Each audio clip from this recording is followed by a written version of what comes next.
എൻ്റെ കർത്താവിൻ്റെ ഉന്നതമായ നാമത്തിൽ സഭയുടെ അധികാരത്തിൽ 39 വർഷം ഞാൻ അർപ്പിച്ച കൃപാന്റെ യോഗ്യതയാൽ പരിശുദ്ധ മതേമറായ മധ്യസ്ഥത്തിൽ ഞാൻ നിങ്ങളെ ആശീർവദിച്ച് പ്രാർത്ഥിക്കുന്നു.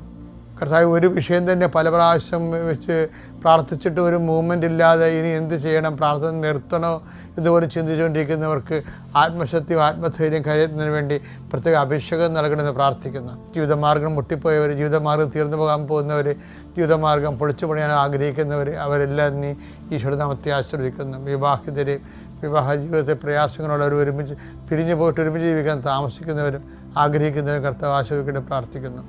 എപ്പോഴും ഓരോരോ രോഗാവസ്ഥ മാറുന്നില്ലല്ലോ, വീട്ടിൽ തന്നെ ബാധ്യമാണല്ലോ, മറ്റുള്ളവർ പറയണം, രഹസ്യമായിട്ട് പറയണ പോലെ കേട്ടുകൊണ്ട് അതിൻ്റെ സംഘടിപ്പ് കൂടി അനുഭവിച്ചുകൊണ്ട് വീട്ടിൽ കഴിയുന്ന മക്കളെ അവർ കർത്താവ് ഏറ്റെടുക്കണം, അവരുടെ വേദന ഏറ്റെടുത്ത് അവർ സുഖപ്പെടുത്തണം പ്രാർത്ഥിക്കുന്നു. വർഷങ്ങളായിട്ട് കട്ടിൽ കിടക്കുന്നവരും തളർന്നുപോയവരും തളർവാരോഗികളായി കിടക്കുന്ന ആൾക്കാരെ കർത്താവ് സന്ധിക്കണമെന്ന് പ്രാർത്ഥിക്കുന്നു. എൻ്റെ കർത്താവിന് വിരുദ്ധമായ നാമത്തിൽ സഭയുടെ അധികാരത്തിൽ കുരിശിൻ്റെ അടയാളത്തിൽ ദൈവശക്തിയെ ഭാഗോടപടി നടക്കാത്ത കുടുംബങ്ങളും ഭാഗോടപടി നടക്കാനുള്ള വസ്തുക്കൾ അങ്ങനെ ദുരിതനുസരിച്ച് പ്രാർത്ഥിക്കുന്നു. അതെല്ലാം കർത്താവ് ഏറ്റെടുക്കുകയും കർത്താവ് നിങ്ങളെ സന്ധിക്കുകയും ചെയ്തെന്ന് പ്രാർത്ഥിക്കുന്നു.